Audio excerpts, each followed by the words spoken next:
Sunday ஸ்பெஷலுக்கான ஒரு video தாங்க வந்திருக்கு. வீடியோ வந்து சூப்பராக இருக்குது அப்படின்னு தாங்க சொல்லணும். பஞ்சாயத்தில் வச்சு நான் வந்து கதிர் கூட தான் சேர்ந்து வாழ போகிறேன் அப்படிங்கிற மாதிரி சொல்லிட்டு தனம் வந்து எல்லார் முன்னாடியுமே சொல்லிட்டாங்க அப்படின்னு தாங்க சொல்லணும். அதெல்லாம் பார்க்குறோமா சேனலை மட்டும் மறக்காமல் லைக் அண்ட் சப்ஸ்கிரைப் மட்டும் பண்ணிடுங்க.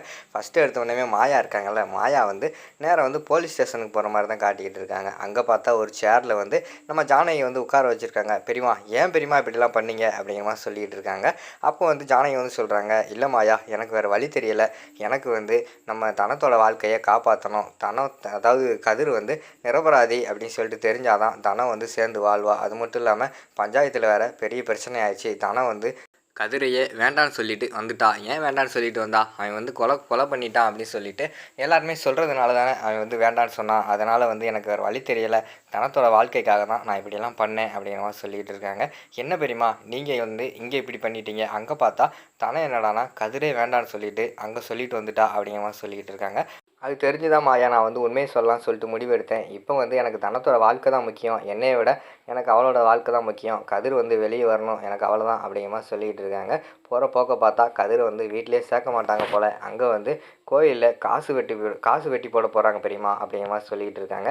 என்னது காசு வெட்டி போட போகிறாங்களா? எப்படியாவது வந்து தனத்தோட மனசை நீ தான் மாற்றணும், தனத்தோட மனசை மாற்றி தனம் வந்து நான் கதிர் கூட தான் சேர்ந்து வாழ போகிறேன் அப்படின்னு சொல்லிட்டு இப்போ அங்கே போய் கோயிலை வச்சு சொல்கிற மாதிரி நீ தான் பண்ணணும் அப்படிங்கிற மாதிரி சொல்லிகிட்டு இருக்கிற மாதிரி காட்டுறாங்க.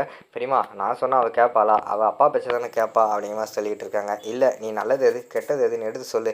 இப்போ அவளுக்கு எல்லா உண்மையும் தெரிஞ்சு போச்சு. கதிர் வந்து நல்லவன் தான், அவன் எந்த தப்பு இல்லைன்னு பண்ணலைன்னு சொல்லிட்டு அவளுக்கு தெரிஞ்சு போச்சு. கண்டிப்பாக நம்ம சொன்னால் ஏற்றுக்குருவா அப்படிங்கிற மாதிரி சொல்கிறாங்க. சரி பெரியமா நான் போய் பேசுகிறேன் அப்படின்னு சொல்லிட்டு மாயா வந்து நேராக வீட்டுக்கு வராங்க. அங்கிட்டு பார்த்தா ரூமில் வந்து தனம் என்ன பண்ணுறதுனே தெரியாமல் யோசிச்சுக்கிட்டு இருக்காங்க. அவங்க அப்பா வந்து நான் வந்து உயிரை விட்டுருவேன், என் பொண்ணு வந்து வேறு மாதிரி சொன்னா அப்படிங்கிற மாதிரி சொல்லியிருப்பாங்களா, அதெல்லாம் யோசிச்சு பார்த்துக்கிட்டு இருக்காங்க. இப்போ என்ன பண்ணுறதுன்னு தெரியாமல் அழுதுகிட்டு இருக்காங்க. அந்த இடத்துக்கு வந்து மாயா வந்து வராங்க.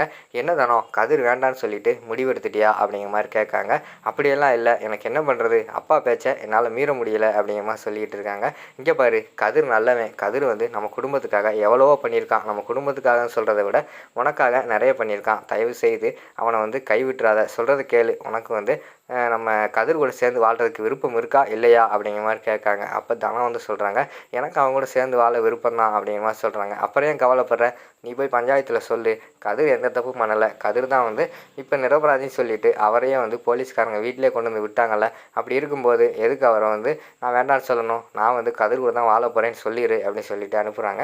சரின்னு சொல்லிட்டு தனமும் அங்கே போகிறாங்க. அங்கே பார்த்துக்கிட்டோம்னா எல்லா ஏற்பாடும் பண்ணிட்டாங்க. கோயிலுக்கு முன்னாடி காசை வச்சு அதை வெட்டி கதிர் வந்து தேவையில்லை, எங்கள் குடும்பத்துக்கு அவங்க சம்மந்தம் இல்லைன்னு சொல்ல போகிறாங்க.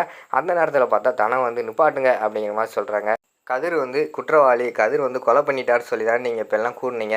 இப்போ கதிர் வந்து நிரபராதி அப்படின்னு சொல்லிட்டு எல்லாருமே வந்து தெரிஞ்சு போச்சு. அது மட்டும் இல்லாமல் போலீஸ்காரங்களே வந்து சொல்லிட்டாங்க அவருக்கு இதுக்கு சம்மந்தம் இல்லைன்னு சொல்லிட்டு.